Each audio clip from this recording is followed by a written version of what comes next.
Hey guys, welcome back to my channel. I wanted to bring y'all a look today, and this is kind of a specific look because I feel like every year around this time, I get in kind of like a little funk with my skin. Like I just feel like it's dull and it can maybe feel a little dry and tight. Maybe I'm missing some like fresh, glowy, summer type fresh looks. I said fresh twice. Do you get what I'm aiming for? Yes, I realize that I don't have to wear summer looks only in the summer. In the fall and winter, I don't tend to do looks like this so much. So it's just kind of something to get my mood lifted, my skin out of its funk.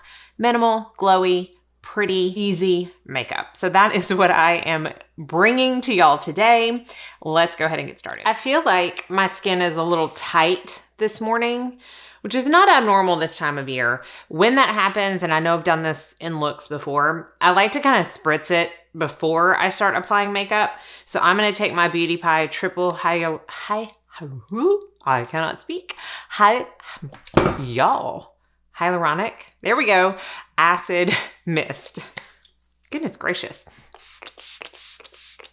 I just feel like this gives a little bit of an extra layer of hydration, but it sinks in fast. It doesn't make anything sticky or tacky or make it hard to apply makeup on top. Not doing any kind of elaborate eye. I'm talking one shadow look today. So let's start out with Complexion, and I'm going to start getting rid of these circles with the, let me get my mirror over here, Clinique Airbrush Concealer.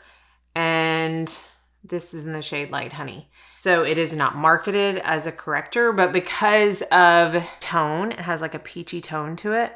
And the consistency, it's very lightweight, so it works well under other concealers.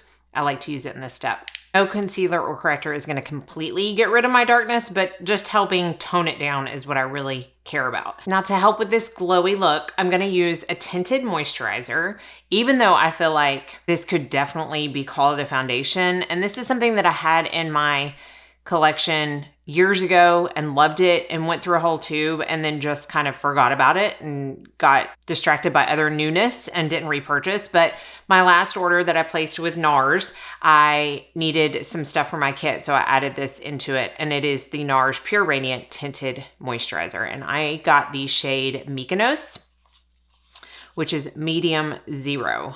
I love this stuff. It's got great coverage. So what I'm going to do, I'm going to take my ring off because I'm using my hands. I'm going to add in some of the L'Oreal True Match Lumi Glotion into this. And I have the shade Light Glow 902 for this.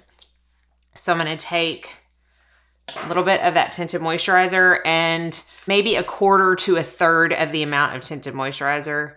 I'm going to put the Glotion in with it because I find this stuff to be super potent. Like you don't want to look like the Tin Man. So I don't put a ton.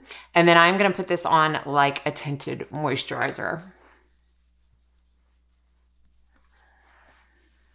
I've talked about in my NARS video where I do a review and demo on, is it 3 or 4? I think 4 of their foundations, that pretty much all of NARS products are meant to be applied with your fingers. At least like the base products. That's how Francois NARS formulated them to be. And I find that that holds true for everything that I have tried. And I do like mixing it with that Glotion because even though it's a tinted moisturizer, I don't find it to have a super luminous finish. And I don't want something that's going to look greasy, but this did add just a little bit of a glow to it. So I like this combination a lot, and I can see myself using it a lot in the upcoming warmer months because you saw how easy it was to apply. And I find that the NARS Tinted Moisturizer lasts a very long time, on my skin at least. I mean, I'm not doing anything out of the ordinary for concealer. Chantecaille Future Skin Gel Foundation in the shade Vanilla. And I get asked a lot if I use the same color of foundation as my concealer as I do for my whole face. I could. I can use vanilla and it works fine.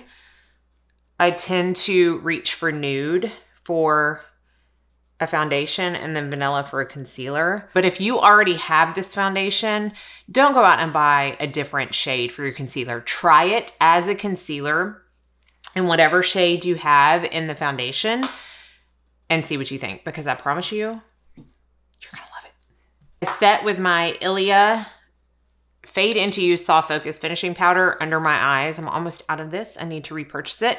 But that is pretty much the eye trio combo that I have been using for months now, and I just don't deviate. I'm going to use mostly cream products for the rest of the look, and I'm taking my Clinique Chubby Stick Sculpting Contour Stick for my bronzer, and I'm using the Hourglass Vanish Foundation Brush, which is my favorite brush to use with cream bronzer.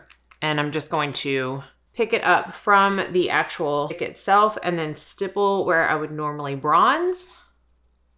I just find doing this makes for a more even application with a little bit more of a blended look versus striping it on and then blending it out.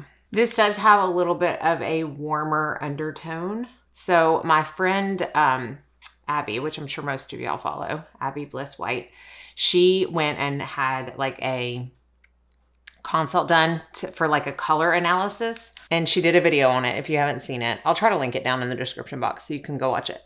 I am pretty cheap when it comes to stuff like that, so I was like, I'm gonna see if I can figure out what I am just online. And so I researched. There's this website, Color Fix or something, where you like upload a picture and it tells you what season you are based on, you know, that picture.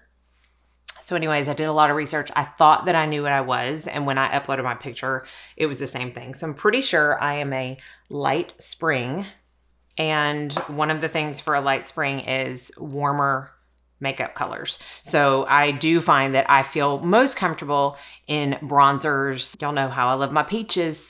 That's one of the colors for spring. That kind of stuff for makeup. And this particular stick is a little bit warmer in undertone. I feel that Lumi lotion coming through.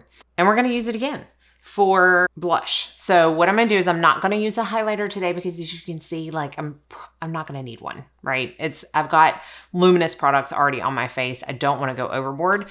But what I do like to do, especially when I'm using a cream blush that I want a luminous effect to, and maybe it's not luminous to begin with, is mixing in a liquid illuminator with the blush. So I'm taking my Jane Iredale cream blush in the color Fervor, which is this really pretty like peachy pink shade. I'm gonna scrape some off of the product, put it on a palette, but you could definitely use your hands. You don't need to go out and buy something else. And then I'm gonna put just the tiniest amount of this Lumi Glotion in with it. And then I'm going to take my finger and warm it up and mix the two together and use that as my blush. So it's going to give this really pretty flush of color.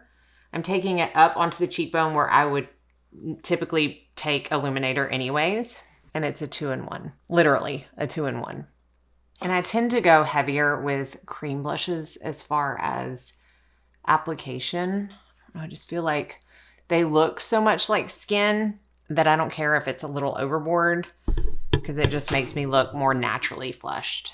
Now I'm going to take a more, I was going to say luminous, but really it's just not a super matte powder. I'm going to take the Say Air Set powder. I think this is a Glow Skin Beauty 103 tapered setting powder brush. And pretty much just, oh my word. Strategically, I was trying to say strategically. I'm like, that's not a word.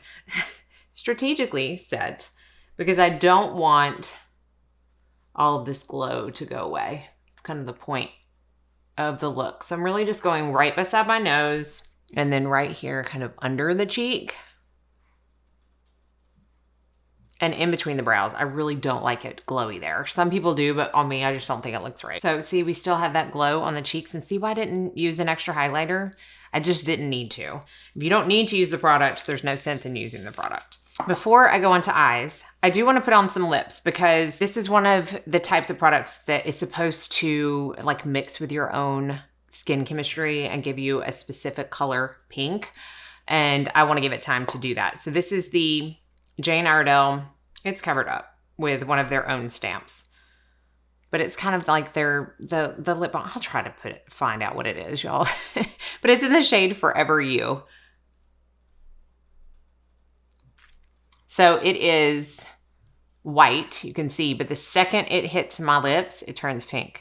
So we'll give that time to kind of sink in. And then for the eyes, it's going to be super, super simple. I'm taking a cream shadow that has a little bit of a sheen to it, and I'm going to use that as a wash of color. I love doing this. I feel like it looks very fresh. I feel like it looks very spring, summer, but it could obviously be year round, and it just makes me feel put together, but not self-consciously overdone. So I am using my Charlotte Tilbury Eyes to Mesmerize in the shade Rose Gold.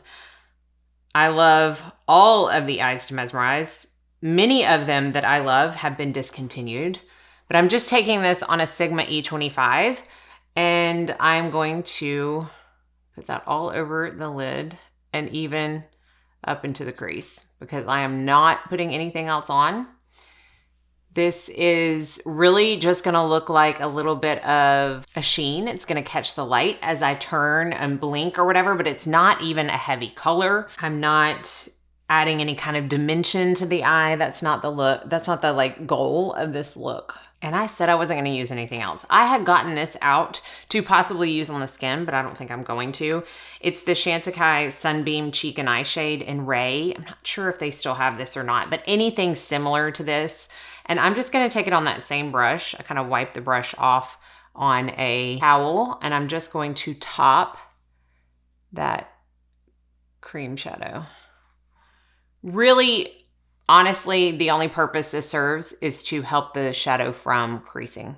Now, I put a little bit of my Jane Iredale primer on this eye, and I wanted to show you, I do this every day, but I don't always do it on camera. I'm taking what little bit I have of my Pixie eye pencil, and I'm tightlining. Kind of show you the difference it makes in the eye doing that. Now, if you don't like to tightline, if you're not comfortable with it, I would probably put just a little bit of a smoky liner on top to give a little bit of definition to the lash line. But I find tightlining like this is all that I need for a look like this. And again, if you tightline or if you're scared to tightline, try it at night right before you wash your face. See how you like it. You'll get used to it. After a few weeks, you'll be able to do it with no mirror eventually. But that way, if you mess up and you get eyeliner all over your lid, it's not that big of a deal because you're just gonna wash your face anyways. When I first started tightlining, that is how I did it. And it took me about 2 weeks and I was good to go. Put a little bit of my Chantecaille mascara on, and that's it. I did put some mascara on my bottom lashes, but did you notice that I did not put any shadow down there? Oh my goodness. I wanted to show y'all what it looks like on me when I don't do that because 99% of the time I do. But I feel like for a super fresh look like this, kind of what I was aiming for, it's not always needed. And I do like the outcome, again, for a look like this. So that's it. That is my version of a glowy, easy, get your skin out of the winter blues funk look. So hopefully you enjoyed it. As always, I will have everything listed and linked down in the description box below. Thank y'all so much for watching. Be sure and like and subscribe before you leave so you don't miss out on any future videos. And I hope you all go out and have a very blessed day.